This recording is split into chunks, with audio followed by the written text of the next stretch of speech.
여러분 안녕하세요. 유튜브 채널에 오신 것을 환영합니다. 최신 뉴스, 가장 인기 있는 프로그램을 지속적으로 전달하겠습니다. 그러니 놓치지 마세요. 이 유튜브 채널 시리즈 비디오를 좋아하고 공유해주세요. 좋은 하루 되세요. 역사 왜곡과 중국풍 설정에서 비롯한 SBS TV 드라마 조선구마사 폐지 사태가 드라마 시장 전체의 경종을 울렸다.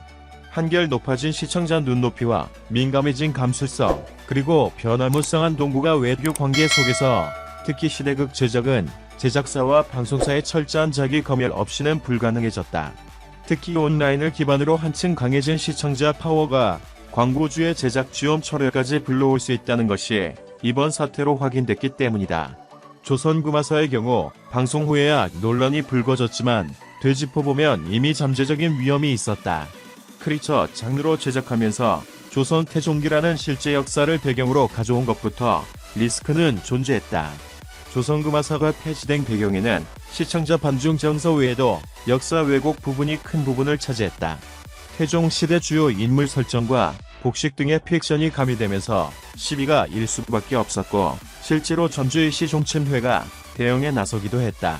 이처럼 판타지의 실제 역사를 가미하면 시청자에게 몰입감은 주지만 동시에 위험도 크다는 것은 조선구마사를 집필한 박계옥 작가의 전작 철인왕후에서도 확인된 바 있다. 철인왕후도 흥행한 덕분에 가려졌을 뿐 조선 철종기를 배경으로 했다가 작품에 등장한 안동 김씨, 풍양조씨 정친회가 항의해 제작진이 가상성씨로 수정한 사례가 있다. 중국 웹드라마를 원작으로 한 것도 문제가 됐다. 조선구마사를 철인왕후의 박 작가가 집필하고 제작사 역시 철인왕후와 겹치는 YG 스튜디오 플렉스 크리에이브웍스라 역사 왜곡이 또 한 번 발생할 가능성은 예견된 것이었다. 조선구마사 폐지 사태에 철인왕후 역시 역사 왜곡 논란이 다시 일면서 다시 보기를 전면 중단하고 주연 배우들도 다시 비판받는 등여진이 계속되고 있다. JTBC, 설강화 등은 방송하기도 전부터 공개된 시놉시스만으로 역사 왜곡 논란에 휩싸이는 등 시대극 시장 전체에 빨간불이 켜진 상황이다. 설강화의 경우 역사 왜곡은 없다고 못 박으며 정면 돌파를 선택했지만 준비 중인 시대극 중에는 제작과 고증을 숙고 중인 경우도 적지 않다. TVN에서 하반기에 선보일 드라마 잠중록은 중국의 인기 웹소설을 원작으로 해 가장 깊은 고민에 빠졌다. 한 제작사 관계자는 28일 중국 원작을 사서 콘셉트만 차용하고 내용은 완전히 바뀔 것임에도 진행 자체를 심각하게 고민하고 있다고 말했다. 이 밖에 중국 대표 OTT 온라인 동영상 서비스 기업 아이치이가 제작에 참여한 TVN 반 떨어지는 동거 한중 군주가 연적이 되는 드라마 해시의 실루 역시 제작 배경과 설정만으로도 눈총을 받고 있다. 이렇듯 역사 고증이 중요해지면서 홍자가 준비 중인 환홈 등 완전한 판타지 사극 역시 긴장하고 있다. 판타지극이라 할지라도 설정과 복식 등에서 실제 역사에서 완전히 자유로울 수는 없기 때문이다. 제작진의 의도와 별개로 시청자가 실제 역사적 배경을 떠올리기 시작하면 끝이라는 위기의식도 작용하고 있다. 방송가에서는 사극을 제작하려는 움직임이 위축되기는 하겠지만 아예 안 할 수는 없는 이상 결국 철저한 고증만이 답이라고 인식하고 있다.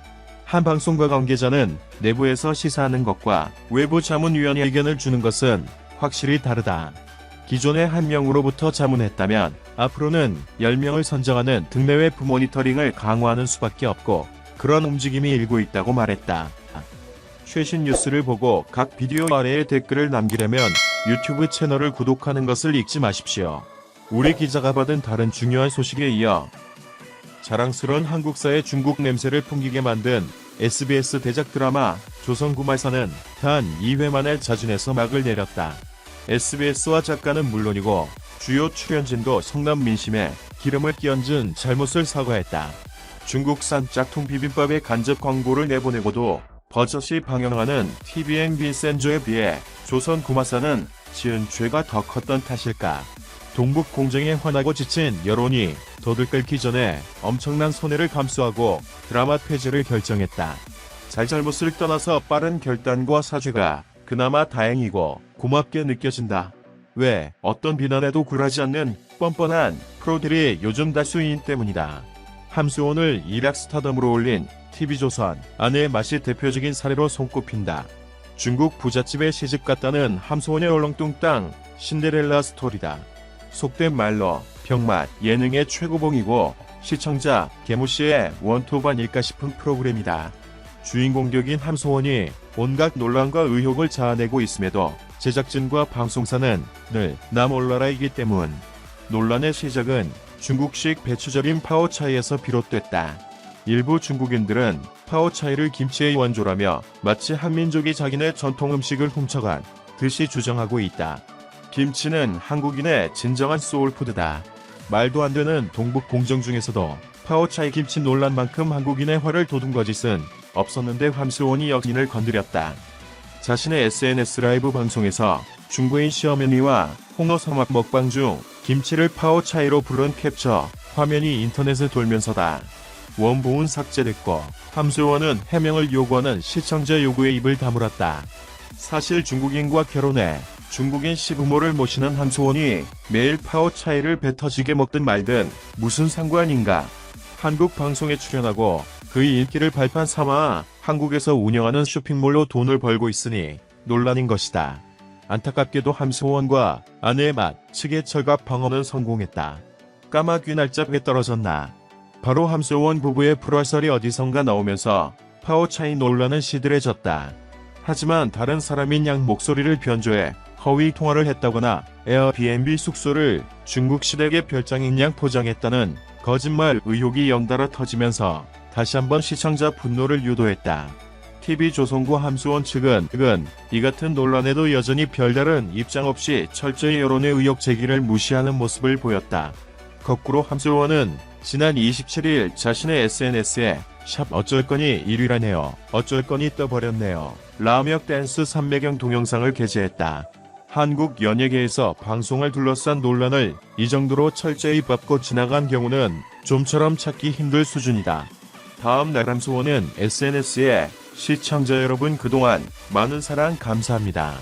부족한 부분만이 배우고 다시 돌아오겠습니다란 글을 올렸다.